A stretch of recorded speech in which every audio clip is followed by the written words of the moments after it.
The day is March 2nd, 2002, the day of the season opener for the 2002 Indy Racing League season. The driver roster this year includes many familiar names, along with an intriguing rookie class. But of these rookies, one of them is about to make a very bad impression. Early incidents on debut are never fun. Early incidents with your teammate are even worse. But in this race, a driver was about to have an early crash on debut with his teammate, who's also his boss. This is a pretty unfortunate way to start off your career. But for the man in question, it was somewhat fitting. This is setting a bad tone. The story of Thomas Scheckter's debut in IndyCar.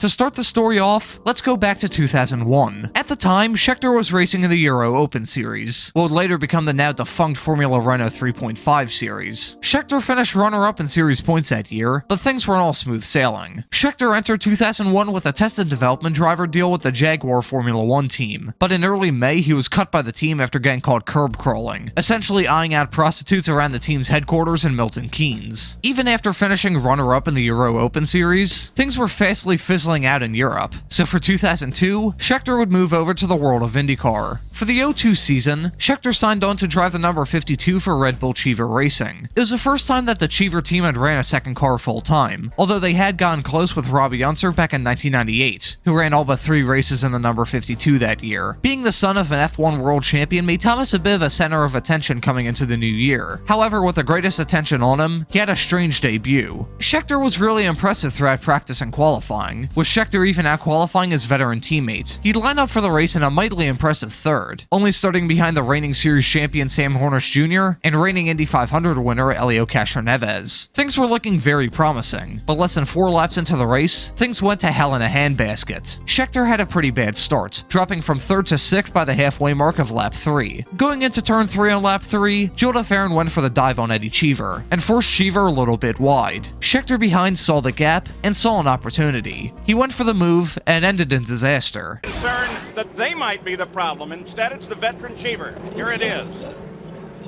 Well, man, you know, there's going to be some discussion in the trailer tonight. Going to be a long talk in the trailer between Cheever and his new protege.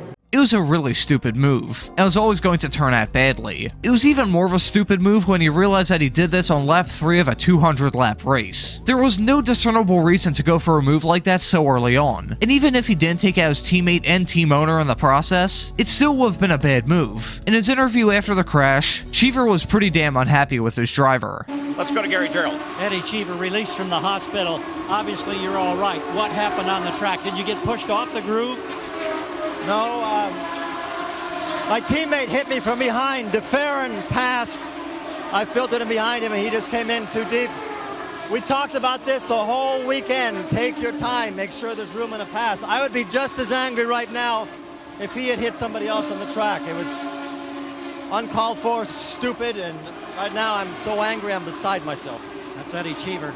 Boy, what a tough way to start a brand new racing season. Scheckter went on to finish 6th in a day that summed up his career quite nicely. Fast and impressive at times, but severely crash-prone. Really, his entire rookie year went that way, as he soon wore out his welcome with Cheever, getting fired shortly after he scored his first ever IndyCar win. They say that the journey of 1,000 miles begins with a first step, and for Thomas Scheckter, that first step saw him step on someone else's toes. It set a bad tone for his rookie year, and his IndyCar career as a whole. Thank you for watching, and have a great afternoon.